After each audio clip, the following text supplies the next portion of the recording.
de las preguntas que les puse para responder del tema de Belice, por cierto. Sí lo respondieron, ¿verdad?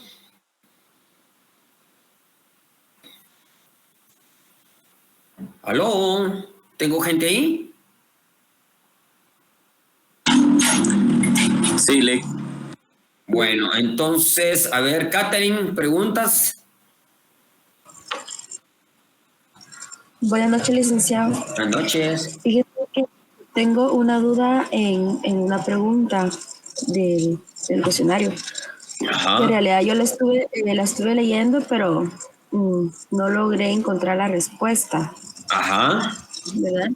Esta es sobre lo que habla el artículo 7, la pregunta número 5. Ok. Entonces la voy a leer.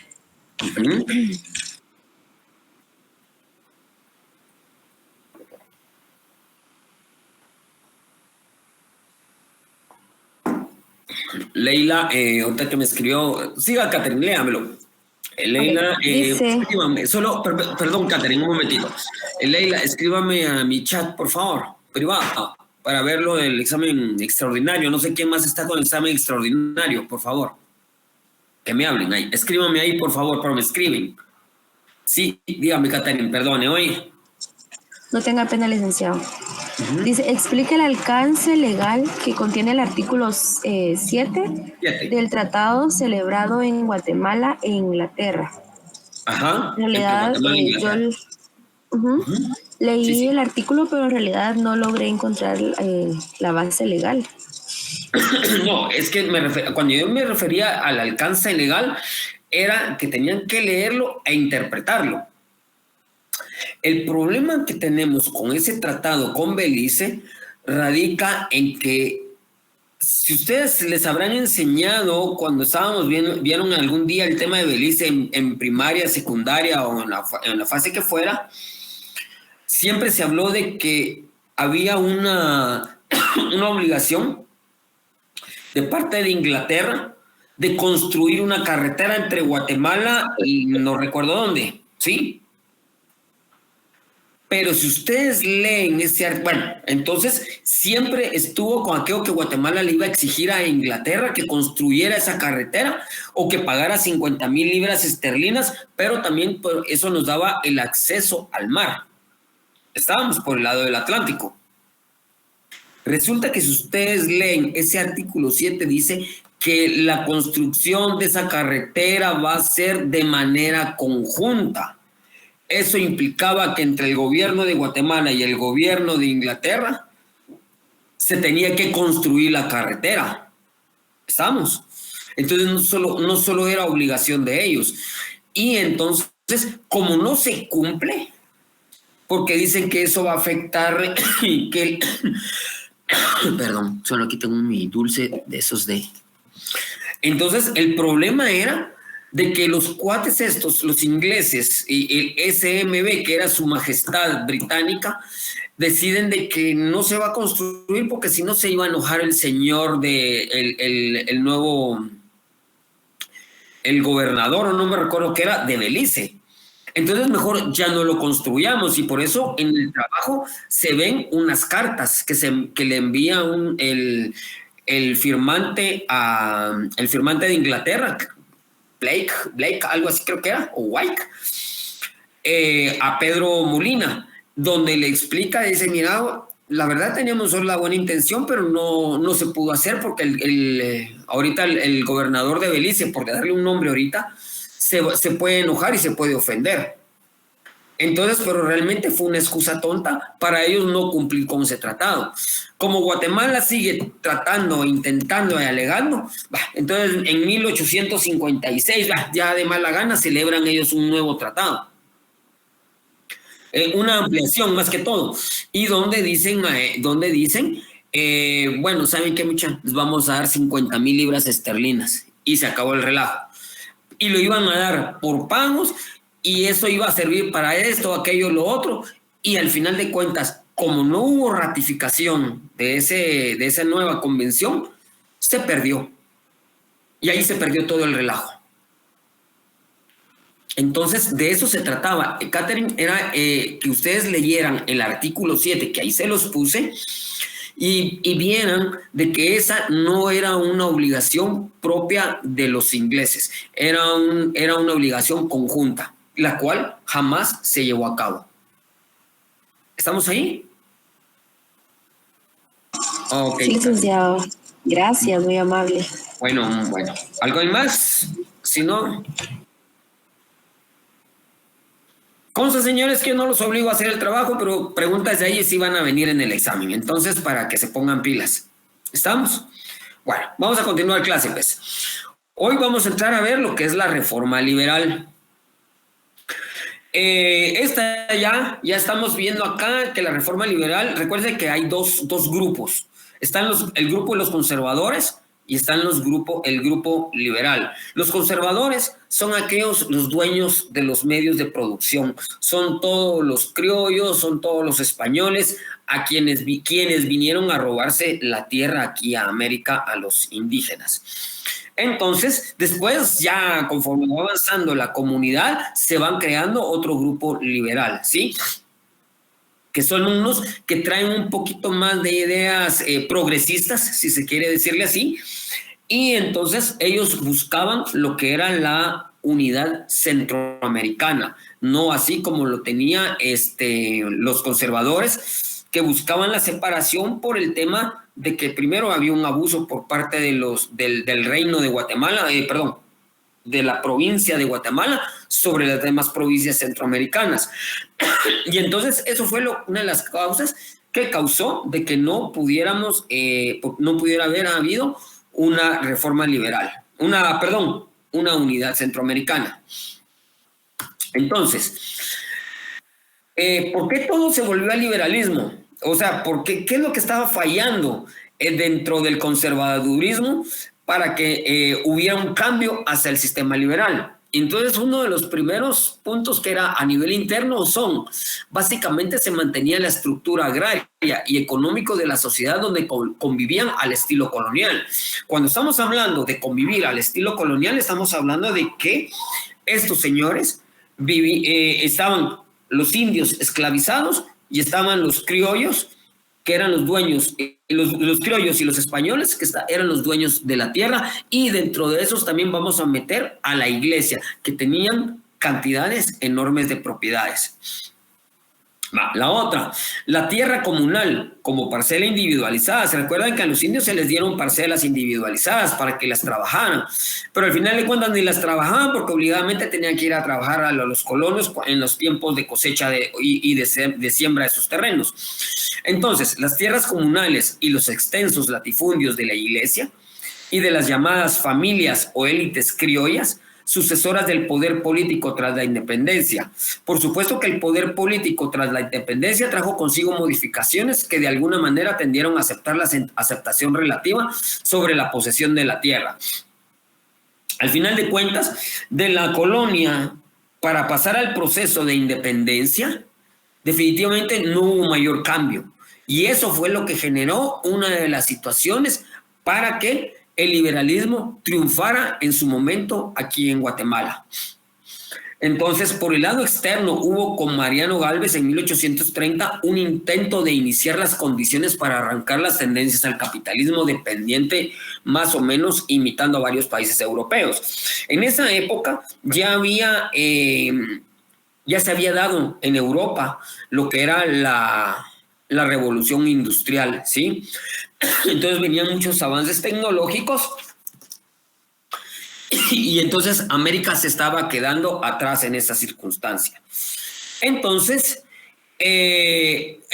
Mariano Gálvez, en ese momento que era un gobierno liberal, él lo que buscaba era entrar a competir con Europa en ese sentido, ya formar parte de ese mercado. Recuerda que nosotros veníamos de una economía,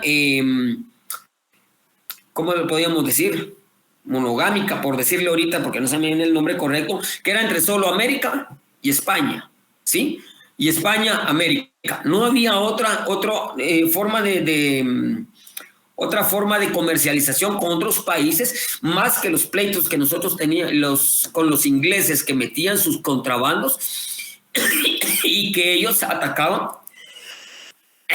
solo denme un segundo, atacaban las embarcaciones españolas que traían las mercancías, que era el comercio entre América y lo que era España. Entonces, había una tendencia de estructura comercial solo entre España y América. Bueno, recuerden que entra Mariano Gálvez, después viene el gobierno de Carrera y después ya viene otra vez el gobierno liberal. Y así se mantienen los cambios, uno sí, uno no, por decirlo de esa manera. Bueno, entonces, pero ¿qué pasó con Mariano Gálvez al querer hacer esos proyectos? Si se recuerdan, vimos de que él quería meter gente extranjera aquí a Guatemala porque tenían capital y tenían tecnología.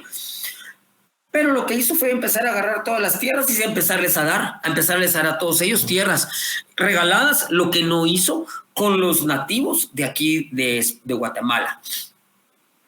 Entonces, no prosperó porque dice, iba desde los niveles políticos raquíticos del respaldo del presidente federal. Estábamos todavía en tipo federación cuando él no tuvo ese apoyo. El inminente fraccionamiento del Istmo. Sí, recuerden que al final de cuentas cada provincia se declaró independiente y ya se rompió la cuestión federal. La otra, la presencia inglesa en el Atlántico. Recuerden que estos cuates ya se habían agarrado del ICE. La restauración conservadora que tomaría las riendas del Estado guatemalteco separándolo del Pacto Federal de 1839. Esas fueron una de las causas. Yo no sé si ustedes vieron en el tema cuando si les entró duda, lo que eran los límites de Belice, el Sibún y el Sarstún. No sé si ustedes pusieron a buscar, aunque sea en un mapa, el tamaño. Si lo buscaron, se hubieran dado cuenta de que la presencia de los ingleses aquí, más que todo en Belice, bueno, y también cuando fueron a invadir Roatán y se fueron a agarrar Nicaragua los gringos y todo eso, pero ellos, al final de cuentas, tenían más de la mitad del territorio beliceño, ¿sí? Y por eso es una de las cuestiones que Guatemala está todavía tratando de luchar por esa parte. Ok, desde ese año, dice, reinaría otro proyecto durante 30 años, la búsqueda de una relativa estabilidad bajo antiguos cánones para usar la divisa del gobierno conservador y clerical. En ese sentido, el régimen de los 30 años, si no fue ajeno al desarrollo internacional del país, la cochinilla producido aisladamente en la zona central y oriente del país era la mercancía destinada a Londres para colorear sus tejidos. Y ni la presencia inglesa en el área prevaleció entre las familias conservadoras un marcado interés para mantener el status quo, lo cual significaba el privilegio de estar inscritos directamente en el Estado al mismo tiempo que la Iglesia lo hacía controlando de una u otra forma el líder mestizo Rafael Carrera. Entonces vemos nosotros de que había un proceso de estancamiento, ¿sí? A pesar de que la cochinilla ya era un producto como el café, que es ahora, era un producto de exportación para colorear los tejidos de los ingleses, ¿sí? O de las mercaderías que habían en Europa. Entonces, todos querían mantener su statu quo, ¿sí? Todos querían mantener su poder, todos querían mantener siempre sus privilegios. Eso incluía a la propia iglesia. Una serie de medidas de tipo liberal que empezaron a realizar algunos países latinoamericanos al tenor del nuevo dinamismo internacional propio de la revolución industrial para así buscar la articulación con aquella burguesía internacional, que era la guía del proceso económico mundial, que tuvo efectos en Guatemala. Eso es lo que les venía diciendo, que andaban tratando de competir en los mercados internacionales. Entonces necesitábamos adecuarnos a lo que se estaba dando ya en Europa, que era la revolución industrial. Por supuesto, lo que se buscaba era más que todo intensificar el comercio. Entonces, se intensificó la producción del café por algunos individuos de las familias y por parte de algunos europeos, que fueron los que se vinieron a meter y que les dieron tierra, así como también entre grupos ladinos usufructuarios y los propietarios de facto de tierra, e incluso el gobierno autorizó el mantenimiento de trabajo forzado de los miembros de las comunidades rurales para brindar una mano de obra voluntaria, como lo dice aquí en el libro, ¿no? Pero de tipo puntual y no de manera generalizada. Eso se refiere a que era a determinadas épocas que los indios tenían que ir a trabajar a las tierras de los terratenientes para trabajarles, ya fuera en la siembra o fuera en la cosecha, ¿sí? Entonces, lo que imposibilitaba que ellos pudieran trabajar sus tierras comunales. Algunos miembros de las familias que vieron una perspectiva caficultora a la luz del fenómeno expropiatorio que fomentaba los centros de desarrollo capitalista en diversos países latinoamericanos, que era la expropiación de bienes de la iglesia y las tierras comunales, que esa fue una de las características del movimiento liberal. Esperaron operar cambios radicales a la muerte de Rafael Carrera, que como lo vimos, él era un tipo de carácter conservador. Sin embargo, la iglesia y los más conocidos miembros de las familias, estamos hablando de los criollos, ¿verdad?, los terratenientes, se opusieron a vulnerar la estructura existente en aquella sociedad. Es decir, cuando estaba el movimiento reformador o liberal, vemos de que estas gentes todavía pretendían mantener su status quo, querían mantener su poder, el control. Eso implicaba control político, social y eclesiástico. Entonces, eso es lo que se pretendía a pesar de eso.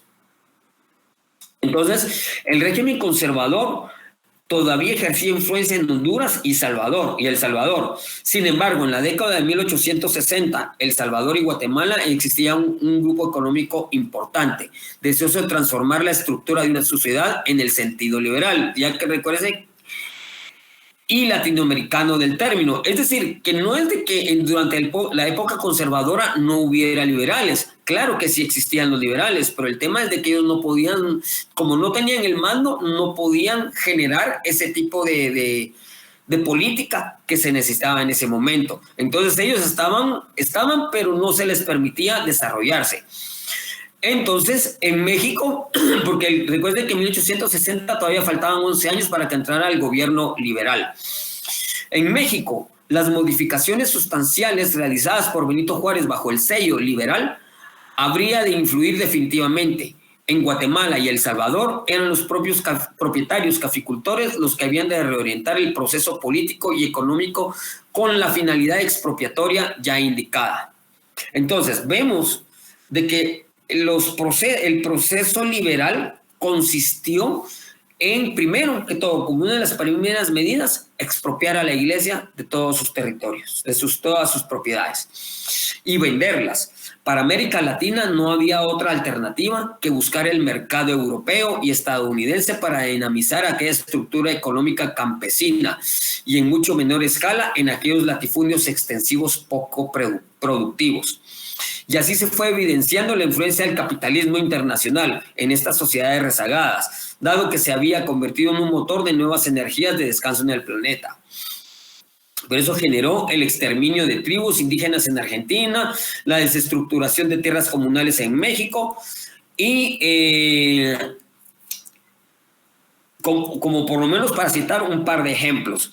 En el caso de Guatemala, ya estamos que ya la cochinilla, ya el añil, ya todo eso se fue relegando, fue saliendo del mercado en virtud de que por la evolución de tecnológica que había en Europa ya no fue necesaria ese tipo de producto. Entonces en Guatemala empezó a darse la siembra del café y era por eso considerado el producto con el cual Guatemala podía articularse más expeditamente en aquella división internacional del trabajo ya aludida. Es decir, Guatemala entró a competir en el comercio internacional con el café. Las haciendas de las iglesias eran las más fértiles. Imagínense la iglesia para qué quería terrenos, y numéricamente las más importantes del país, y en un 70% de las tierras de las comunidades de origen precolombino eran aptas para producir el grano. Entonces ya vemos que el café pasó a formar parte durante el gobierno liberal una forma para poder competir. Esa su producción fue una forma para poder competir en el mercado internacional. Bueno, la visión del despojo era ya evidente, o sea, el despojo de las tierras a la iglesia. y a ciertos propietarios de tierras que eran criollos, que eran disidentes, y ahorita por aquella fracción disidente de las familias que ante la oposición y la persecución política habían de buscarse la vía de las armas. Esta vía tuvo el apoyo de caficultores extranjeros, pero lo más importante fue la relación entablada con el guerrillero Justo Rufino Barrios, líder nato de los propietarios rurales, medios y mestizos del país, a que aún no le daban garantías de propiedad legal. El régimen conservador nunca permitió el acceso de las tierras de diversos poblados en usufructo a muchos ladinos. ¿Se recuerdan que aquellos ladinos o mestizos que nunca se les dio acceso a la tierra y se tenían que ir a vivir en rancherías a las propiedades de los hacendados, al efecto de que ellos pudieran trabajar las tierras de ellos y a la vez se les dieran en usufructo ciertas tierras para que ellos pudieran trabajarlas? Pero nunca tuvieron nada en propiedad. Ahí se carecía de comunicaciones y facilidades portuarias, es decir, donde ellos estaba abandonado todo eso, no habían carreteras, no había acceso directo al mar, cosas así que les permitiera el trabajar. Además que el sistema crediticio era inexistente. De ahí, dice, vendrían las fuerzas primarias y de apoyo en la insurrección armada, que ahora contaba con fondos suficientes para comprar armas modernas. Así, en el flanco occidental fue asegurado adquiriendo de los Estados Unidos rifles Winchester de repetición que no tenía el gobierno. Es decir, estamos hablando de que Justo Rufino Barrios consiguió ese tipo de armas ya para poder vencer al gobierno conservador que estaba ahí y que estaba ocupado por Vicente Serna. Al mismo tiempo se aseguró el flanco oriental. Ricos agricultores del café guatemalteco, junto con similares fuerzas salvadoreñas, derribaron al gobierno de El Salvador, impuesto por los conservadores guatemaltecos. Con ello lograron el apoyo bélico salvadoreño para iniciar la batalla en otro flanco, traspasando la frontera del país vecino en 1871. Es la entrada, esa es la fecha cabal en que entra triunfante aquí Justo Rufino Barrios junto con Miguel García Granados. Entonces, con el apoyo de medios rurales, el choque armado fue contundente a favor de Justo Rufino Barrios. Incluso algunos militares gubernamentales, comprendiendo la situación, fueron neutralizados. La fuerza del progreso llegaría a la ciudad triunfante en junio de 1871. ¿Alguna duda al momento por acá?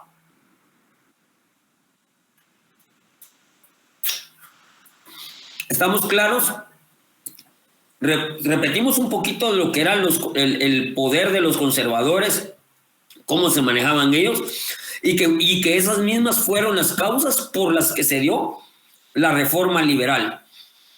¿Sí? Entonces, que se quería romper con esa estructura de poder que ellos tenían en ese momento y que no se permitía. Entonces, para eso tuvo que haber un choque, una fuerza que atacó, y por supuesto fue una revolución dirigida por la figura militar de Justo Rufino Barrios, que anteriormente dijimos que había sido un guerrillero. Entonces, pero al final de cuentas yo no sé si era militar o no, pero si fue guerrillero, él vino a crear lo que fue la Escuela Politécnica. Entonces, con la finalidad del despojo de tierras sindicado, o sea, de quitarle a conservadores sus tierras, incluyendo la iglesia, el nuevo régimen fue rápidamente consolidado su poder político con base a erradicar toda oposición conservadora. ¿Sí? Entonces ahí ya vemos que venían no solo como una fuerza militar, sino también una fuerza de tiranía, ¿sí? Porque no era, el erradicar toda oposición conservadora implicaba o que la gente se fuera al exterminio, al exilio, perdón, o que fueran asesinados, ¿verdad? Hubiera persecuciones en contra de esas personas. Ok, entonces dice, la figura militar de Justo Rufino Barrios se consolidó con la fuerza triunfante que abocaba a los cambios. O sea, se necesitaban cambios y él entró pregonando esos cambios y por eso es que él fue que ganó. En donde algunos miembros de las viejas familias copartícipes del nuevo régimen, entre ellos Miguel García Granados, dudaban de llevarlo a cabo como históricamente era demandado. Justo Rufino Barrios era la figura representativa de los nuevos intereses y tiene el apoyo militar de sus tropas, a pesar de que aún no era el presidente de Guatemala. Se le otorgó la dictadura, y esos son los problemas que se dan, la dictadura plena en 1873, para cumplir a cabalidad el programa liberal. Es decir, 2 años después de que él entró triunfante aquí a Guatemala, se le otorga a él 2 años posteriores la dictadura. Cuando estamos hablando de dictadura, él tiene todos los poderes, el legislativo, judicial y el ejecutivo. Entonces, este régimen tuvo como característica que abolió la forma de gobierno conservador, tales como el Consejo de Estado, la Asamblea, el Consulado de Comercio, el Patronato, el Cabildo Eclesiástico, que anteriormente eran controlados por las familias y por la Iglesia. Entonces, todo eso vino a erradicarse. En este periodo se crea la Escuela Politécnica. Se los pongo así en grande porque son instituciones que a la fecha subsisten y van a mantenerse subsistiendo en la historia de Guatemala. Se creó el Ministerio de Fomento sobre la base del extinguido Consulado de Comercio, que se dedicaba a cuestiones puramente comerciales. Consolidó el Ministerio de Educación en razón de que la Iglesia perdió el rol ideológico. Entonces, con lo anterior se tendió a excluir la representación orgánica de las familias y de la jerarquía de la Iglesia a favor de los nuevos intereses sociales. Aquí es donde se excluye a la Iglesia de la educación y de las grandes familias, porque ellos eran los que mantenían, y recuerden que la forma en que lo educaban a la gente, pues era como se mantenía el dominio. Esta dictadura era una necesidad, dice, y se legitimó ante más de 22,000 agricultores medios que en lugar de usufructuarios pasaron a convertirse en propietarios legales. Imagínense que todos nosotros somos usufructuarios de tierra, es decir, solo la podemos usar frutos, pero no es propia. Y viene de repente dentro un gobierno y dice, no, ¿saben qué, señores? Yo les doy sus tierras y se las doy en propiedad. Entonces, por supuesto, se le va a dar el apoyo a esa gente. En general, productores de café y ante los nuevos latifundistas que fueron abarcando las fértiles tierras de la Iglesia, porque las tierras que se fueron dando, por supuesto, fueron las de la Iglesia, amén de que el Estado tomó posesión de la mayoría de sus bienes urbanos, así como de diversas tierras comunales aptas para el cultivo del café. Entonces, lo que estaba buscando se buscó fue la expropiación de la Iglesia y se cambió la forma de gobierno conservador. Esas fueron una de las características esenciales del gobierno liberal. A Barrios se le permitió una plena libertad de acción y de hacer efectiva una nueva orientación sobre los privilegios gubernamentales hacia la nueva élite y hacia la nueva jerarquía militar. Al final de cuentas se vienen creando, o sea, salimos de un gobierno, de un conservadurismo, de que tiene un latifundio, tiene una estructura de poder conservadora, ahora se va a crear una estructura de poder de igual manera, solo que ahora de orden liberal. O sea, venimos a lo mismo, ¿sí? Solo que de distinta ideología. A pesar de que fue tensa la relación del Estado con las comunidades, el gobierno pudo aprovechar su relativa dispersidad para ir completando su política de control sobre el espacio y la población. Perdón. Aprovechando que estoy por aquí ahorita, ¿alguna pregunta? ¿Alguna duda? Entonces, como estaba dispersa la sociedad, era muy difícil su unión para poder contraatacar, y a pesar de que había oposición, no se pudo lograr esa oposición contra el nuevo gobierno liberal por ese mismo motivo de la dispersidad de la población. Entonces, la solución fue de tipo colonial conforme a los requerimientos del régimen implantado, el control político regional a través de la jefatura departamental. ¿Eso qué implicó? Se crearon divisiones políticas adicionales de tipo territorial. Entonces, ¿por qué se crearon los departamentos al final de cuentas? Era para mantener los controles de manera diversificada. Entonces se crean los departamentos de San Marcos, Petén, Izabal y Huehuetenango en 1870. Imagínense, el departamento de Amatitlán dice aquí, que ahora resulta que es un municipio. Se crearon adicionalmente Zacapa, El Quiché, Alta Verapaz y Baja Verapaz y Suchitepeques. Entonces vemos que los departamentos fue una división administrativa, pero más que todo para un control a través de una jefatura departamental. Entonces los 22 jefes políticos respondían al Ejecutivo, ¿sí? Se trató de una zonificación de poder autoritario que a nivel militar se coordinaba. Así, el poder regional se ubicó entre los grandes terratenientes con un papel de controladores de sus habitantes y del jefe político especialmente. A estos últimos les competía el control de la mano de obra. Entonces, esos jefes políticos que estaban en cada uno de esos municipios que se crearon, era más que todo, no era por una división administrativa de que cada quien reivindicaba su territorio ni nada, sino fue para un control político, ¿sí? Y militar sobre todos los pobladores que habitaran dichos lugares.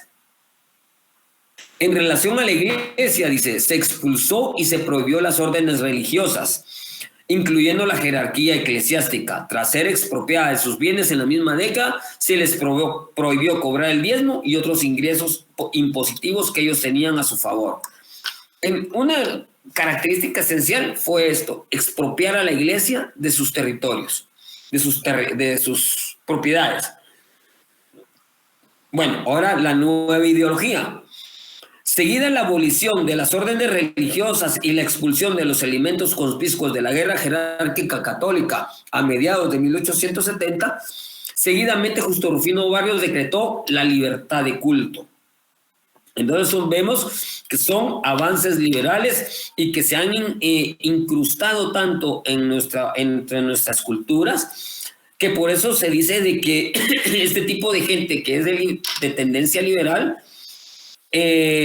son ateos, van contra Dios y todo. Lo que sucede es que ellos sacaron a la iglesia del poder y permitieron la libertad de culto, es decir, ahí se determina cabalmente la separación del Estado con la iglesia. Y esa libertad de culto pues se mantiene hasta la actualidad dentro de uno de los derechos fundamentales que nosotros tenemos. Tal vez lo podemos ver como una forma brusca de cómo se expulsó a la iglesia y cómo se creó tal vez de una manera abusiva la libertad de culto, pero a la fecha hoy es reconocida como una de las libertades que tenemos nosotros garantizada por los derechos humanos, como es la libertad de culto, de locomoción, libertad de expresión, libertad de locomoción, entre otras cuestiones. Entonces, como lo podemos ver, esta nueva ideología, al final de cuentas, se mantiene actualmente dentro de nuestra legislación. Entonces, en efecto, la ley divina fue sustituida por la de los hombres. ¿Qué significa eso? Es decir, antes podíamos habernos regido por normas donde estaba influenciada la iglesia y esta decía que es bueno, que es malo y que es pecado y que no es pecado, ¿sí? Manejaban a la persona sobre esa manera. ¿Qué viene ahora? Se erradican las leyes divinas y ahora son sustituidas por la de los hombres, ¿sí? Estamos hablando de los nuevos códigos. El positivismo sería el arma ideológica de los nuevos intelectuales y cuadros orgánicos al servicio del progreso liberal. Nadie puede negar un avance ideológico de esta naturaleza. Al final de cuentas, vino a ser un avance, porque aquí vienen a influir muchas cosas, por ejemplo, la teoría de la división de poderes por Montesquieu, el contrato social de Juan Jacobo Rousseau, y una serie de filósofos que pregonaban sobre la división de poderes, sobre las cuestiones puramente filosóficas, que eran la forma que ellos buscaban que se debía de gobernar, y no a través de ideas religiosas, ¿no? ¿Estamos? Entonces, esa fue una de las situaciones, aquí un poquito, una de las situaciones de las nuevas ideologías. Teníamos la libertad de culto y tenemos el positivismo.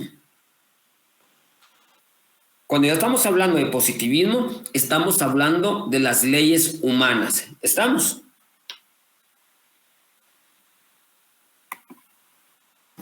Uy, perdón. Al mismo tiempo, aquellos abogados, bueno, entonces, por supuesto que ahora aparecen abogados que van a crear esas nuevas leyes. Entonces, no solo fueron hacedores de la nueva legislación civil, comercial, penal, las que pudiera haber, que le puso fin a las normas españolas hasta entonces en vigor, sino que fueron con su presencia los nuevos portadores de las relaciones entre el Estado y la sociedad. Ya vemos aquí que el Estado ha sido separado de la Iglesia y ahora es el Estado el que toma las riendas del poder y es el que va a manejar las relaciones entre él con la sociedad. Lo anterior, y por supuesto, es lo que se mantiene a la presente fecha. Lo anterior en sustitución de los curas.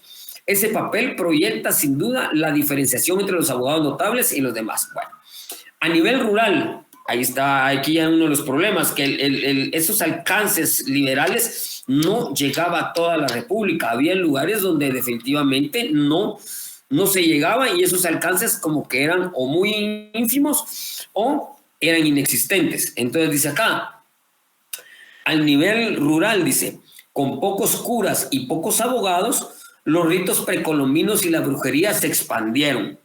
La ideología del Estado no permearía ideológicamente esas comunidades campesinas. A nivel legal, los miembros de estas no comprendían o no podían pagar el abogado para los nuevos trámites para inscribir sus propiedades. En el registro respectivo, lo anterior se tradujo en la frágil legitimación del nuevo poder político entre las masas rurales y posiblemente no trató de hacerlo. Sin embargo, para las capas urbanas medias se abrió la posibilidad de ascenso social vía los estudios universitarios, que antes era imposible.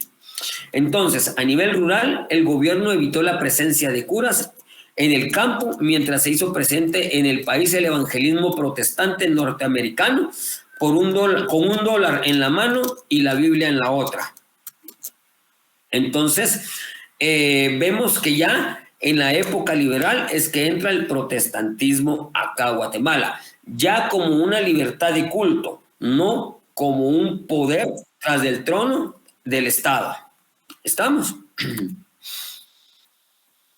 Bueno, eso implicó pues que hubo un autoritarismo. Cuando hablamos que él mantenía el poder en los 3 poderes del Estado.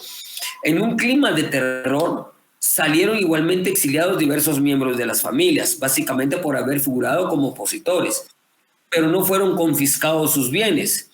Tarde o temprano regresarían para volver a sus puestos de grandes terratenientes.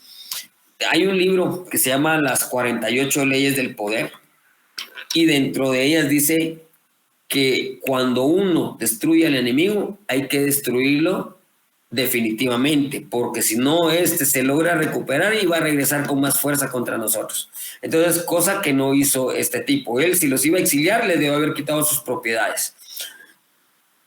Entonces, con los ingresos de la venta en remate de los bienes de la iglesia y los buenos precios que ampliaron la producción del café, las arcas llenas del Estado permitieron que el despacho de guerra tuviera bajo control El Salvador y Honduras.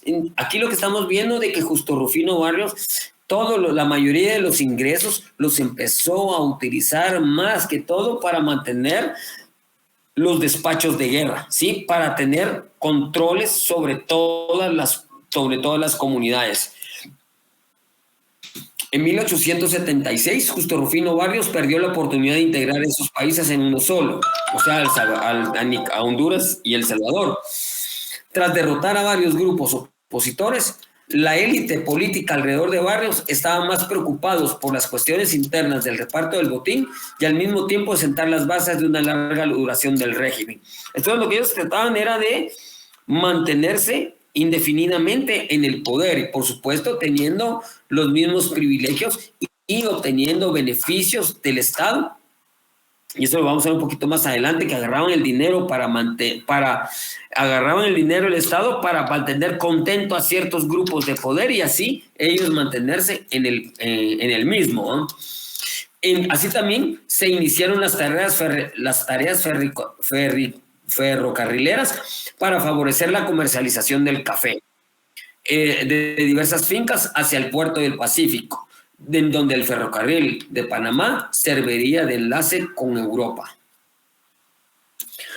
El latifundismo se abrió igualmente a nivel elitario entre 1871 y el 80, o sea, dentro de las élites. El gobierno liberal otorgó 1.541 caballerías a 128 nuevos propietarios adscritos a la cúpula estatal. Imagínense, a sus grupos que lo rodeaban. Yo no sé si les suena, pero creo que estamos en lo mismo ahora, ¿eh? Solo que en otro estilo. Gente que mantiene el poder y mantiene a sus allegados al mismo, solo que en lugar de darles terrenos o territorios, lo que les hace es permitir que roben, ¿no? Ello legitimó a la dictadura, incluso luego de haberse redactado la Constitución de 1879, donde se legalizó la dictadura con velos diferentes, o sea,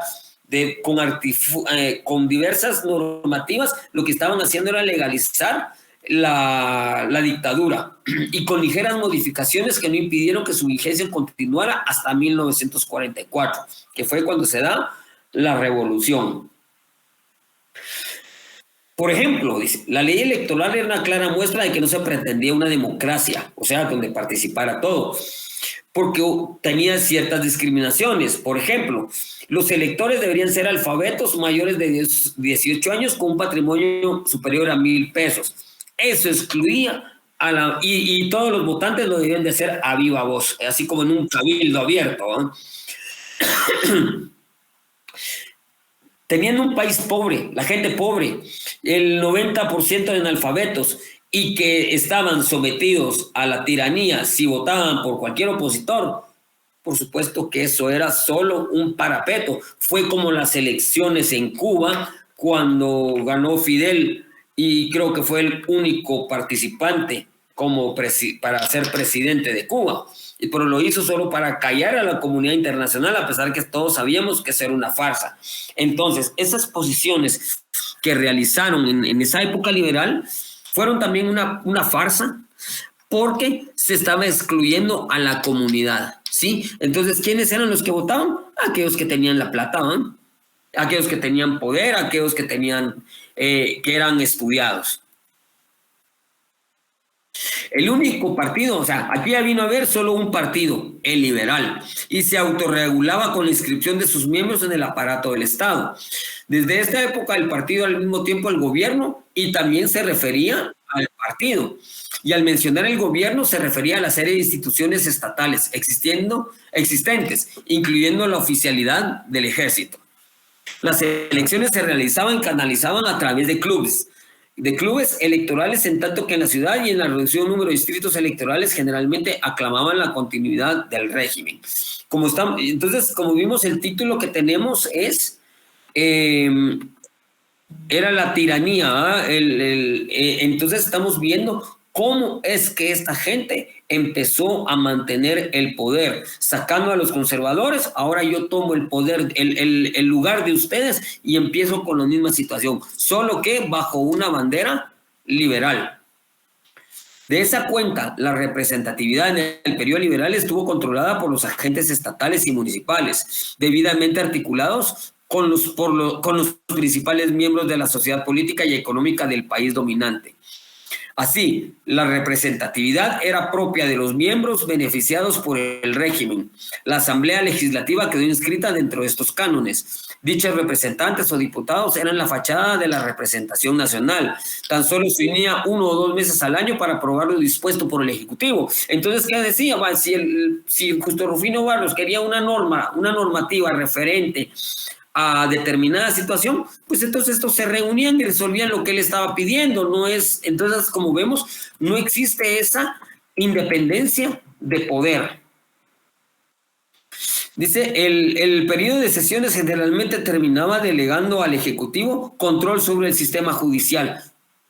Ahora está afectando el otro poder judicial, al otro poder del Estado. Y lo más importante, el monopolio de la obra legislativa. Entonces, estábamos ante un gobierno absolutista, ¿sí? Donde era el presidente del Ejecutivo el que tenía el control de los demás poderes del Estado. Por supuesto, no era tan así como tan de hecho, pero sí a través de normas que se habían constituido para tales fines. De esa forma, la dictadura legal quedaba establecida periódicamente. Por lo mismo, el Congreso delegaba al Ejecutivo las cuestiones sobre fronteras, al despacho de fomento y las concesiones sobre nuevos códigos. Entonces, les dio facultades sobre control de funciones ejecutivas, también y también sobre legislativas, que era la creación del Código Civil de Comercio y Penal, contratos de obras públicas, convenios sobre deudas públicas, sobre el control de la universidad, impuestos, enajenación del sistema ferroviario, así también como los empréstitos, disposiciones económicas, la banca, etcétera. Ellos tenían centralizado el poder y ellos eran los que decidían cómo o no se hacían las cosas. ¿Vamos bien por ahí? En la forma y el contenido, la dictadura era producto del necesario marco absolutista para hacer desarrollar el esquema de transición al capitalismo dependiente.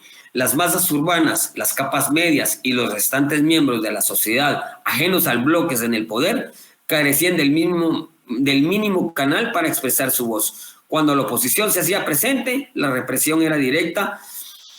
La represión directa era la respuesta dada por el poderoso Ejecutivo. Es decir, no había oposición dentro del Congreso ni dentro del Ejecutivo, ni podríamos hablar de algún tipo de sociedad civil de aquel entonces que pudiera haber.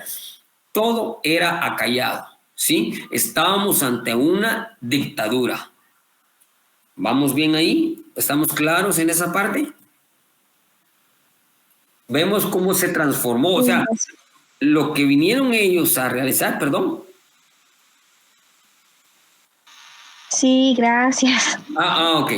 Entonces, como venimos a ver, si bien es cierto, trajo muchas situaciones de beneficio para Guatemala el esquema liberal, pero también vemos de que se volvió para poderlo mantener, no fue de una manera democrática, sino que se dio el autoritarismo, ¿sí? Entramos a una dictadura donde, por supuesto, aquí estamos viendo ciertas cositas, pero pudo haber habido asesinatos, pudo haber habido desaparecidos, exiliados, expropiaciones abusivas, cosas por el estilo que se fueron dando en ese poder. ¿Y quién se iba quedando con todo eso? El gobierno, los funcionarios del gobierno liberal.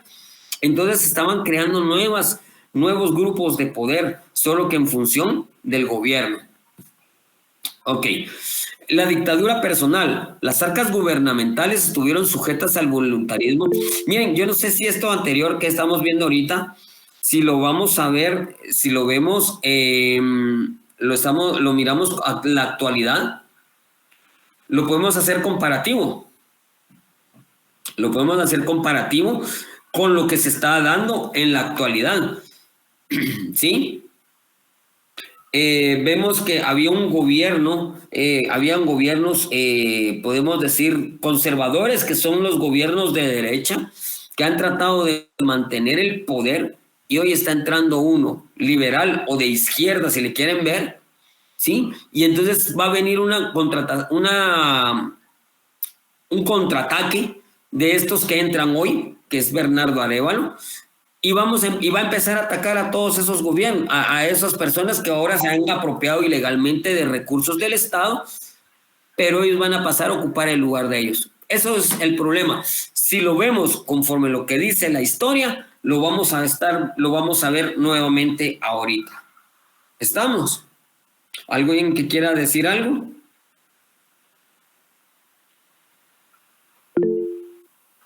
Ahorita voy.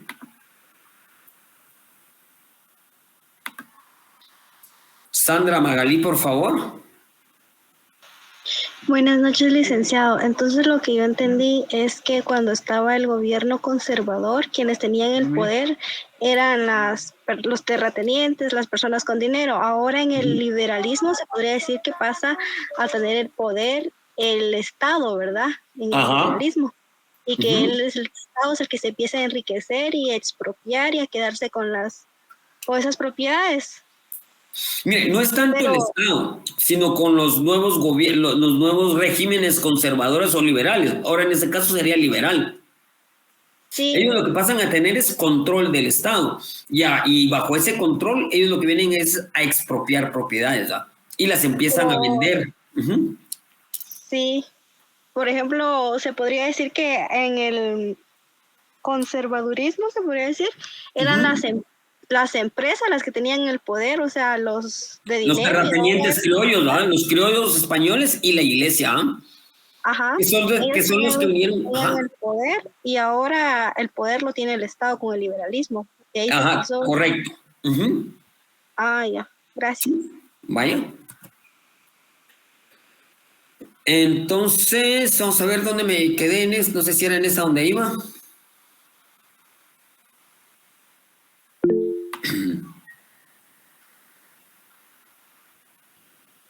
Licenciado, una consulta. A ver, dígame. Usted comentaba ahorita de que se vuelve un proceso cíclico, podríamos decirlo. Así es.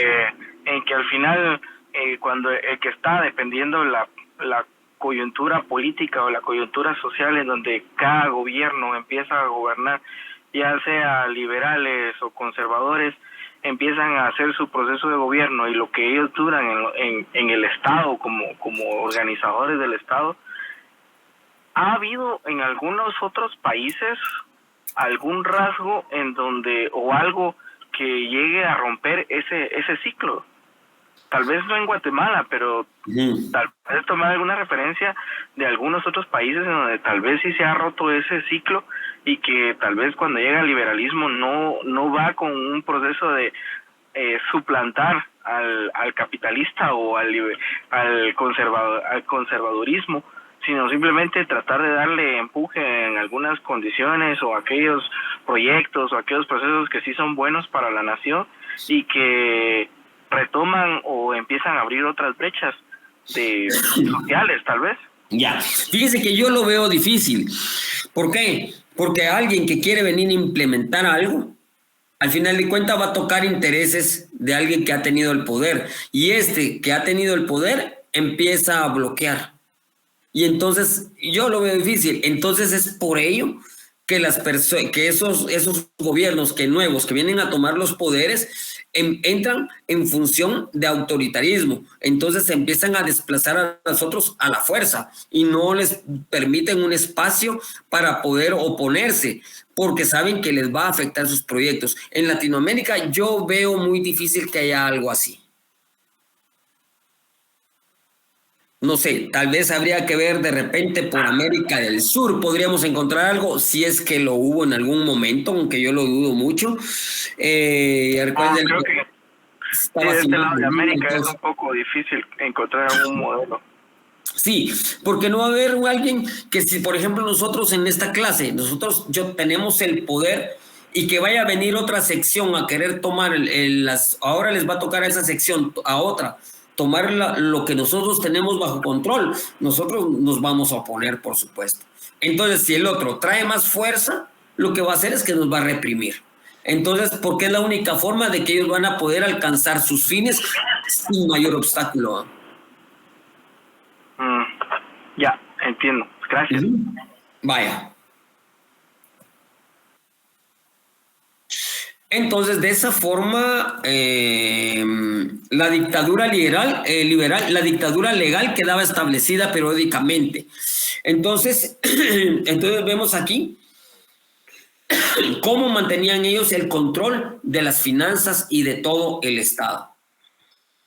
Las arcas lo que estamos en la dictadura personal, las arcas gubernamentales estuvieron sujetas al voluntarismo de los primeros magistrados, es decir, esos disponían del dinero como ellos quisieran, motivando con ello que el presupuesto anual contemplado prácticamente quedara al finalizar en el año fiscal, por lo que no había un control sobre la programación financiera.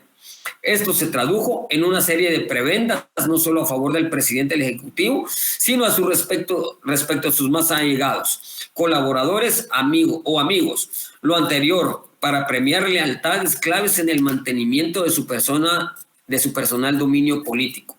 Así, generalmente, civiles y oficiales tenían acceso al privilegio estatal mediante un mecanismo que se expandía igualmente con el otorgamiento de tierras del Estado, no sujetas a propiedad privada. Entonces, ¿qué pasó aquí? Que él se rodeó de personas a los cuales le dio poder para poder mantener el control, y les daba prebendas, o sea, les daba recursos del Estado para que ellos se enriquecieran, o bien les daba propiedades les daba propiedades realengas, y entonces así como fueron naciendo los nuevos ricos, ¿verdad? De igual forma, quedaban los presidentes con su posibilidad amplia y sin contrapisas para regular el orden interno, en donde la letra muerta de las leyes garantes de los derechos individuales quedaba relegado a los caprichos del Ejecutivo. Aquí le vino a valer madre a él todo los derechos de todas las personas, ¿sí?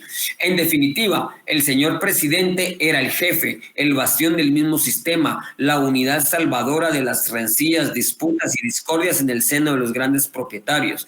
Su decisión definitiva se tornaba en la última instancia en voz solventora de la gama de conflictos secundarios, sobre la cual no había apelación posible. Imagínense, él empezó a resolver la vida cotidiana de las personas, y entonces, sobre lo que él dijera, indistintamente lo que dijeran las leyes, por eso dicen letra muerta, ellos nada que ver en esos temas, pues era él el que decidía cómo se hacían las cosas.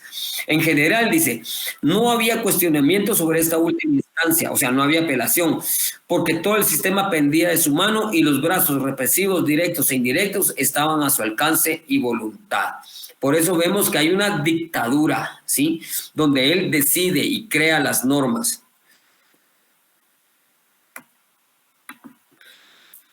Ahí estamos. Entonces, nosotros en ese momento somos una nación cafetalera y se pretende explotar la producción del café para competir en el mercado internacional. Entonces, la nación cafetalera, que era la nueva fuente de poder, ¿verdad?, que existía de producción, reconocía la necesidad del absolutismo como el instrumento que serviría para medir el orden de privilegios, a pesar que individualmente alguno de ellos pudiera salir políticamente afectado. El Congreso o la Asamblea de Representantes de la Nación era fiel espejo de los deseos de los poderosos intereses económicos de la época. Como vemos, los cafetaleros, que eran la nueva forma de poder, tenían también control sobre los representantes de la nación. Si bien el pavor de contrariar al Ejecutivo era latente, no por ello estaban dispuestos a perder las prebendas que estaban continuamente usufructuando por parte del poder público.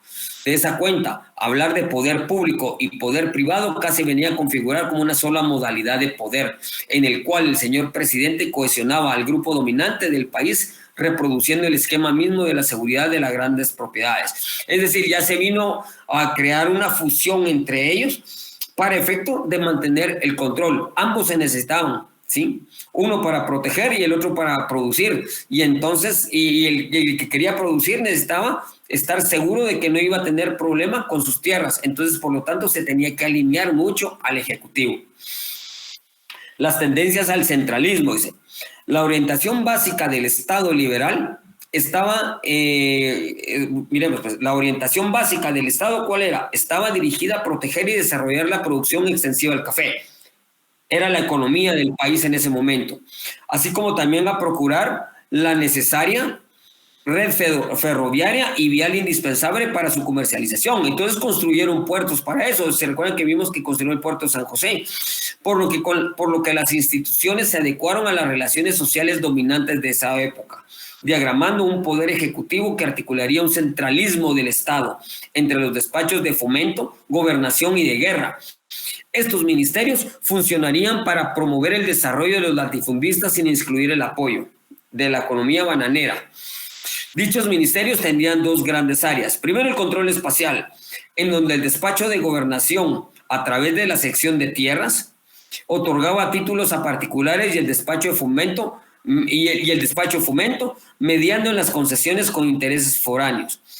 Aquí, en esta parte, y ahorita lo vamos a ver en las líneas posteriores, el despacho a la sección de tierras, títulos de propiedad, eso lo que llegó a darse fue la nueva institución que a la fecha existe, que es el registro de la propiedad. Entonces, tenía el control espacial, o sea, de los territorios, y otorgaba títulos a particulares. Y el otro, el del control poblacional, donde Gobernación disponía del sistema judicial, las jefaturas políticas que vimos cómo se distribuyó, y las diversas policías. En cuanto al despacho de guerra, me imagino que estamos hablando de ejército, además de la función típica de asegurar el espacio nacional, cumplía la tarea de la ingeniería en la apertura de caminos, articulando a la dirección de caminos,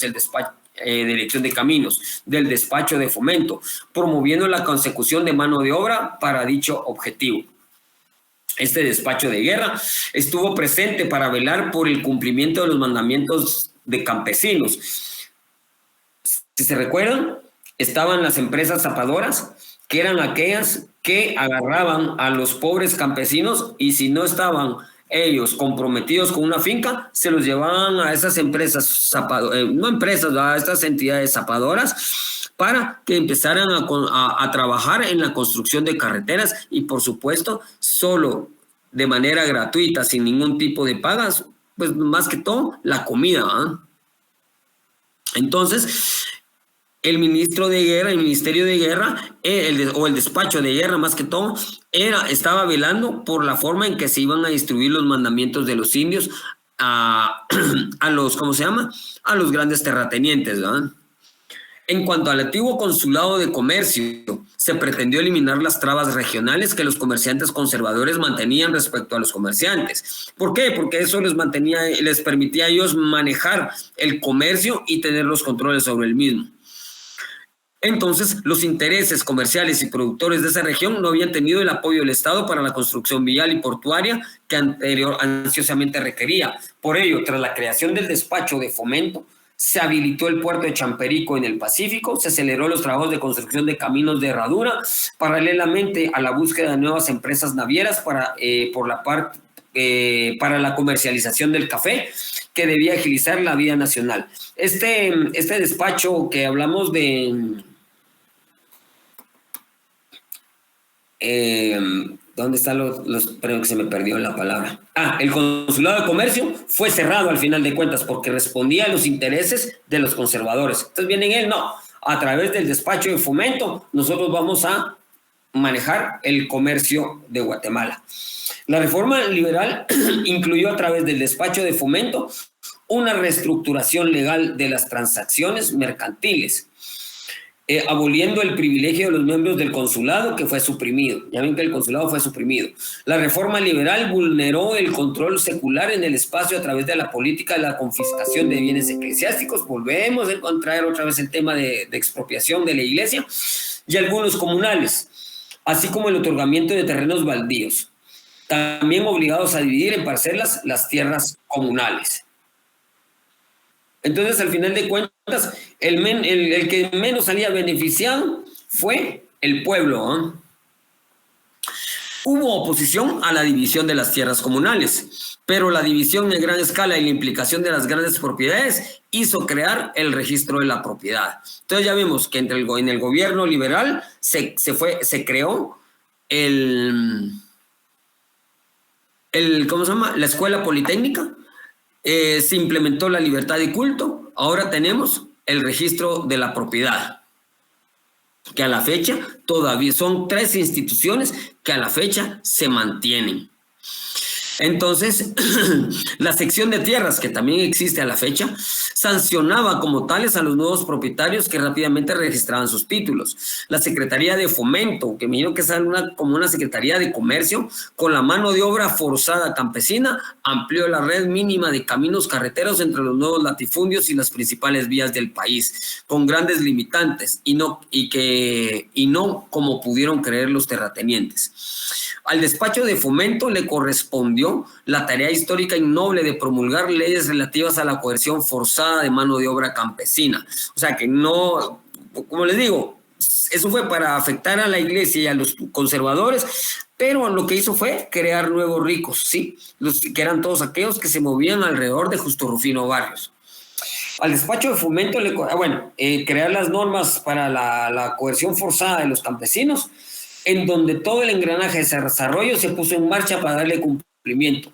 Esta tarea que ya vimos y lo vimos desde antes, que duró hasta 1944 en los trabajos públicos, rurales y urbanos, contribuyó a los costos mínimos de obra e infraestructura y procuró 71,000 jornaleros de manera coercitiva anualmente a los trabajadores. Entonces vemos los avances, estamos viendo el tema puramente de la represión, de la dictadura que se estuvo manejando, cómo se manejaban los recursos del Estado, ¿sí? Ahora vamos a ver lo que es el acceso a la tierra, hace 30 años, ¿sí? La nueva modalidad que se implementó para despojar de tierras tenía ya la predisposición de la acumulación colonial de tierras a favor de criollos. Eso es lo que venía de antes, estimando insuficiente para los nuevos grupos cafetaleros. La tierra iba a ser vista desde dos ángulos. Primero, como una base del monopolio de una parte de la corteza terrestre para producir gran escala el café, y el segundo, como una modalidad constante para presionar a la gran masa campesina indígena a la disposición y obligarla lentamente a trabajar en las haciendas extensivas. Entonces teníamos lo mismo, la entrega de tierras para los otros y seguido de eso, con mano de obra campesina, ¿eh? Que era lo mismo del aspecto colonial.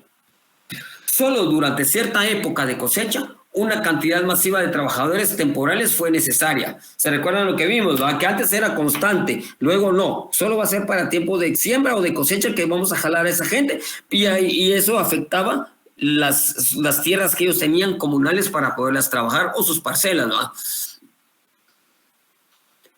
Entonces, por lo que se obligó a mantener en parte la economía campesina indiana para que en sus propias tierras se produjeran sin costo alguno para los grandes terratenientes.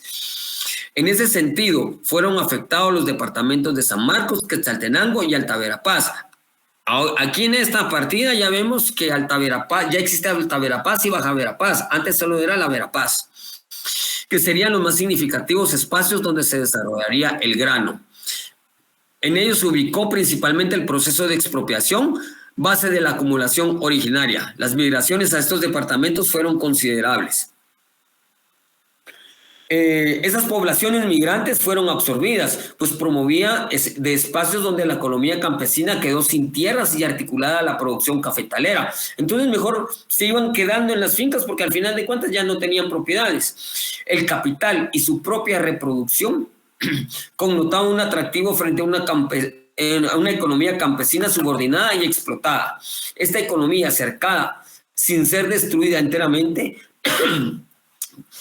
quedó relegada a espacios donde la producción agrícola poseía bajos índices de fertilidad, carente de comunicaciones, relegadas a un plano de autorreproducción de su propia gente y prohibiéndole de pocos cereales básicos a la población y otros alimentos. Casi 2/3 partes de la población se resistió a toda costa a la migración. Cada quien quería estar en sus tierras, ¿verdad? El arrinconamiento geográfico igualmente motivaba la fuga de sus propios miembros a lugares vírgenes. Reproducían así el ciclo de la economía campesina en zonas inhospitales y aisladas. El acceso a las tierras ancestrales tenía el legado colonial y muchas de las mejores que habían sido acaparadas en un proceso de acumulación agrario a favor de los criollos o descendientes españoles y la iglesia a través del privilegio estatal. Entonces, como vemos, a pesar de todo y con las nuevas normativas que hubo, independencia de España y todo, al fin de cuentas nos mantuvimos en una medida política puramente colonial, porque no se perdió todos esos privilegios. ¿Por qué? Pero porque estas gentes, tanto iglesia como conservadores o los criollos de ese momento, pretendían no perder todos los beneficios que eso implicaba para ellos. Con el ascenso de la producción del café, el proceso de expropiación adquirió desde 1860 un furor inusitado, propio de un proceso de acumulación originaria que motivó la señal del inicio de la transición lenta al capitalismo. El primer mecanismo institucional utilizado para cristalizar el despojo fue denominado censo enfitéurico, que consiste en el arriendo y usufructo de tierras municipales, incluso indígenas, manipulada por los corregidores regionales y todo el sistema judicial del Estado. como antecedente necesario para la comprensión de las limitaciones del proceso de otorgamiento de tierras a través del Estado conservador, para empezar, debe recordarse lo relativo a la prohibición de toda la venta de ejidos de los pueblos indígenas. Y eso fue ligeramente remediado con el otorgamiento en usufructo de dichas tierras a través del censo enfitéurico, lo que provocó diversos conflictos entre los nuevos beneficiarios y especuladores del derecho. El campesinado resistió sin éxito la expropiación. Los favorecidos, algunos ladinos y extranjeros recién llegados, ansiosos de obtener ganancias de la producción cafetalera, con recursos lograron penetrar en las más fértiles tierras de los comuneros a través del censo. Dado el desarrollo cafetalero, los grupos ligados al mismo y en función de sus metas tomaron el gobierno por las armas para dinamizar el proceso de despojo, lo que fue la revolución de 1871. Es que ahorita estábamos platicando antes de lo que era el conservadurismo. Ahorita ya estamos que todas esas cuestiones de expropiaciones de tierras, beneficios de los criollos, de la iglesia y todo eso, dio lugar a la revolución de 1871. Que dio el marco institucional del acceso a la tierra y a su monopolización ordenada. En ese año no existía el mercado libre de trabajo rural, estaban explotados, ¿verdad? En tanto que la población campesina mayoritariamente tenía tierra para cultivar. Históricamente estaban asentados desde el periodo colonial, lo anterior porque no se habían separado totalmente el campesino de sus medios de trabajo. Los nuevos protagonistas del desarrollo económico tenían en las miras sus logros hechos en otros países y más cercanamente en México liberal. La tierra de la iglesia era ampliamente codiciada y esos fueron los primeros aspectos, venir y expropiar, y empezaron a vender esas tierras de la iglesia. ¿Sí? Y a ese es al estilo feudal, la iglesia era el eje político de otros criollos latifundistas. Entonces, pero la iglesia, ¿por qué tenía que tener poder? ¿Por qué tenía que tener tierras si su función es puramente espiritual? Pero teníamos que escarbar por qué todo eso. Al consumarse la victoria de los liberales, la primera disposición fue otorgar las propiedades dadas por el censo y expropiar todos los bienes de la iglesia. Es decir, todos los que tenían en arrendamiento las propiedades se les dio en propiedad y los bienes de la iglesia fueron expropiados. Fueron de las primeras medidas. El Estado liberal dispuso de nuevas medidas más agresivas sobre la tierra de los campesinos indígenas, obligándolos en cierta forma a convertirlas en parcelas de propiedad particular para favorecer su venta y mediante la concesión de tierras baldías. Se fue configurando un grupo gubernamental de grandes beneficiarios, es lo que veníamos hablando, ahora los nuevos ricos, de que adquirían tierras baldías a precios que el campesino no podía pagar. Entonces, yo era pegado a Justo Rufino Barrios, decía, mira, necesito una amnistía, entonces me las daban, ¿no? Entonces me daban tierras en unos precios que el campesino no podía pagar. Era un privilegio acordado por el Estado con sus miembros de la cúpula de poder o a extranjeros con solvencia económica. Empezaron a vender las tierras realengas. A veces, cuando algunas comunidades precolombinas pretendían comprar sus propias tierras, este derecho le era negado. O bien, si se le otorgaba, se le daba el espacio de otra comunidad vecina para que hubiera disputa. Entonces, por ejemplo, me da a mí, bueno, nosotros como comunidad queríamos comprar tierras, ok, con gusto. O no les doy, ahorita les doy y les voy a dar rabinal, por decir algo. Entonces me iba yo para rabinal y ahí estaba yo ocupado por otras personas y empezaban los conflictos. Entonces les gustaba generar conflicto para que me entretuviera yo en esa situación. El cerco sobre el espacio indiano se hizo también en las Cabros, en la tierra del altiplano, donde se titularon latifundios de mozos, es decir, fincas de reproducción de mano de obra asegurada por los terratenientes de café que tenían sus plantaciones en regiones lejanas de la Boca Costa. En el proceso de acceso a la tierra fue limitado en razón de que el mercado de trabajo y las limitaciones del proceso de la mano de obra así lo fue señalando. Además, había quedado en evidencia que la economía campesina debía ser erosionada, pero no liquidada. De igual manera, en el caso de los trabajadores permanentes, que eran los mozos o los colonos, que mediante el usufructo de una parcela trabajaban para el hacendado, esos precapitalistas. Si estamos hablando de esos mozos precapitalistas, estamos hablando de los mestizos que vivían con parcelas arrendadas, ¿sí? O en usufructo más que todo, y eso se llamó ranchería en aquel entonces. Entonces aquí dicen ellos, así el drama humano se puede sintetizar de la manera paralela que lo subió a otros países, dice. Una hacienda, dice, se forma por la acumulación de pequeños lotes, miren pues esto, arrebatados a sus legítimos dueños. Un patrón ejerce sobre sus peones la autoridad de un varón. No solo influye en el nombramiento de gobernadores, jefes políticos, alcaldes y jueces, sino también hace matrimonios. Designa que los hijos satisfagan las deudas de los padres. Ustedes sabían que las deudas se volvían hereditarias y si no se tenía que pagar con esclavitud, eran las formas de cobro antes de la forma en que se daba la reparación, la esclavitud de uno sobre el otro. Lo somete a una servidumbre que suele durar toda la vida. Impone castigos tremendos como la flagelación, el cepo.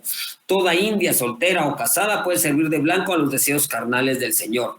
A pesar de todo, el indio no habla con el patrón sin arrodillarse ni besarle la mano. En resumen, oigan esto, en resumen, la hacienda constituye reinos en el corazón de la república. Es que cada quien en su hacienda hacía lo que le venía y daba en gana. ¿Y quién lo paraba? Porque era un productor, era un hacendado. Entonces, por decir que ellos tenían sus reinos dentro de una república.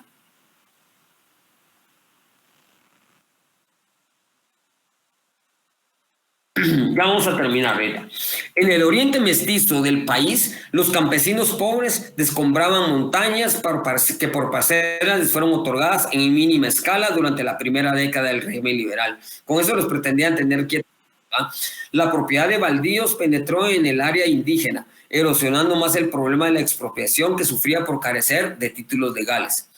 En ciertas zonas cafetaleras, los campesinos que se quedaron sin tierra eran absorbidos por los nuevos propietarios o bien quedaban errantes, provocando alguna aplicación del peón libre. El gobierno reconocía que las enajenaciones de terrenos baldíos, comunales o de ejidos se habían continuado verificando en Quetzaltenango y en Alta Verapaz.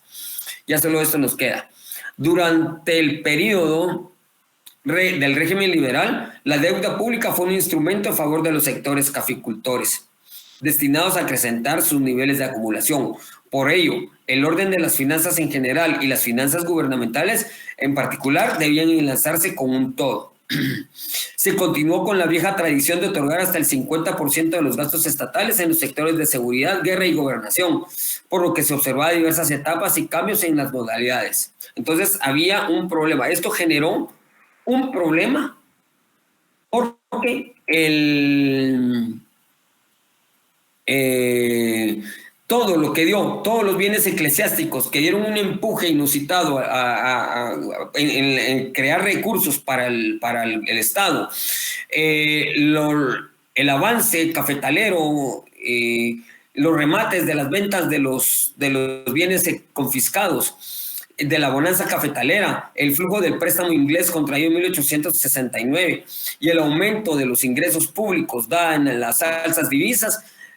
A pesar de eso, el Estado quedó sin recursos en 1876 cuando Barrios logró centralizar el poder militar de Centroamérica, dado el gasto de vastos ejércitos, y se quedó sin fondos. El Banco de Guatemala, creado 2 años atrás. Es decir, tenemos Escuela Politécnica, Libertad de Culto, Registro de la Propiedad y Banco de Guatemala, los tenemos actualmente y es producto de de liberalismo. Y entonces, hasta ahí vamos a quedarnos ahorita y vamos a continuar. Solo nos quedan, jóvenes, como les dije, 2 clases. Nos quedan 2 clases nada más y en esas vamos a avanzar con el liberalismo y vamos a entrar unidades 3, 4 y 5 las que van a entrar en el examen. Entonces, si no hay más, lo dejamos para el próximo lunes y les deseo un buen fin de semana. Se me cuidan. Si alguien tiene preguntas, gracias, feliz noche. Bueno. O sea que fue para bien este gobierno, ¿verdad? En cierta forma sí. El problema es que para poder mantener esa línea de poder, entraron en el autoritarismo.